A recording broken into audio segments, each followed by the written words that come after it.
Hello. I was going to talk today about my discovery of the visual intersection of reality um, and where it leads to, um, and an application for a man-made visual intersection of reality. Um, this is what I call visual intersection of reality. This is a cross section of a sphere, if you can imagine it. This is spherical cross section, and these are 3D pixels. This is based on a diagram I did a long time ago, and my drawing's not perfect, but this is supposed to be a cross section of a sphere instead of another cross section of a sphere, and it shows that light going through produces as a byproduct a sort of holodeck type virtual scenery inside where light is going through three dimensionally as well. So I usually say that invisibility is inverse related to the holodeck that is also a byproduct of something like through an object. And this happens to be what I think of as the visual intersection of reality. This is a basic visual intersection. It only has one interface of light going through the object, producing the byproduct and the holodeck from the intersection of light, making the object invisible. And there's one thing I like to talk about this is that there's a three-dimensional resolution on flat screens, like not really flat, but lenticular, more or less flat surfaces, like television screens.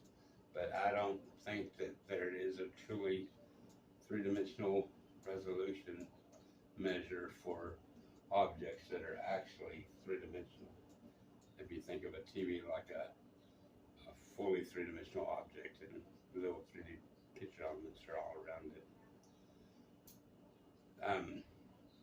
It's not flat screen anymore. It's all around, fully around solid three-dimensional objects in space. There'll come a time when we'll need a true three-dimensional resolution for true three-dimensional objects in space, like the intersection of visual reality. This is what I would call a light interface system, a basic light interface system. Um, it takes light from the outside, sends it through, creates a byproduct, holodeck, sends it back out again. A person would ruin the effect if they were inside the holodeck, so it can't really be enjoyed unless you had other holodecks or had other interfaces to cloak the object while letting the person enjoy a virtual scenery inside. Okay, this is a spherical cross section again, and these are three-dimensional picture elements, but this is an irregularly shaped object, like a cube, and I made it sort of more irregularly shaped. These are three-dimensional picture elements. These are regular intervals of light going through. And although irregularly shaped objects only give us statistical invisibility, it's because they don't travel through regular intervals. Um, a sphere has the highest form of three-dimensional resolution because light travels through the regular intervals. But anything less than a spherical object, anything with a regular shape, like a cube or anything just totally irregular, it has a less than perfect resolution, three-dimensional resolution in space. But it strives towards that three-dimensional resolution of a sphere because all these three-dimensional picture elements, light travels through them as a system in three-dimensional space. And it creates a radiation of a sphere, a spherical radiation, light going in, light coming out in a spherical form. So it reaches towards the sphere by virtue of having three-dimensional picture elements that light travels through each individual one in regular intervals. This is an invisibility suit, and I tried to draw the puppet interface inside. And this is one form of where you can take a basic light interface, turn it into from a static interface to a puppet interface where it moves in step with the invisible suit. Light travels through that at regular intervals. Well, it don't travel through it at regular intervals. It travels through it at irregular intervals. But you can increase the resolution by either making smaller the 3D picture elements or increasing the regular intervals that go through the picture elements, lines of light, sight, rays of light from the light field. Lastly, the place that this intersection of visual reality can reach, this man-made intersection, the light interface system, is, I tried to draw a cartoon of it, of a portal, a televisual portal, a dual televisual, telepresent portal, dual televisual, two portals interacting, televisual portals. Like I said, an intersection of reality is like one giant television where light goes through in every direction, but it also transmits light. It doesn't just, light doesn't just get tucked away inside when you make space invisible.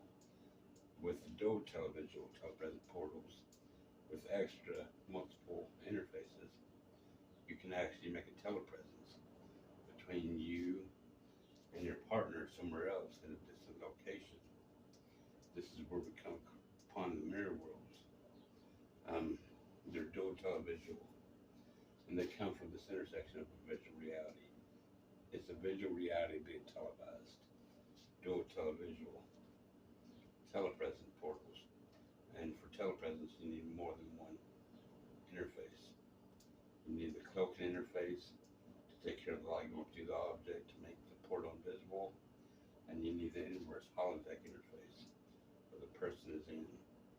Then you need an alternate mirror world interface. That's the term I use. It gives the negative of the person, but sends it through positively to the other person's holodeck or their invisible form. Then it follows this chain. They go, both each other's virtual forms go into their negative cast, which is brought over to her, up to his holodeck, and she's in her virtual form. While he would be covered in his virtual form again, they go up in a chain again, and they're both transported over. They're both overlapping. He's a virtual form, but she's overlapping herself like he was overlapping himself with his virtual form. So these telepresent virtual portals go in this chain, a mirror world chain. From the real world out here, they're non-local real worlds, to the virtual world of the cloak. In a cloaking interface, you can't have any object to obstruct the lights for you. Down to where it feeds into the real holodeck, where the person is in, the actual physical person. Well, the cloak right here, down to the physical person holodeck, up to the virtual holodeck, down to the physical holodeck, up to the virtual holodeck, down to the physical holodeck, up to the virtual holodeck, and back and forth and back and forth. This is the mirror world topology. From the real world to the virtual world, to the virtual world, to the real world, to the virtual world, to the real world, to the virtual world, to the real world, to the virtual world. I guess that sort of ends this for right now. So I guess that's my time to quit. But I hope you understood this all and could understand what I'm talking about. These are all the possibilities of an intersection of a visual reality. Thanks a lot. Bye.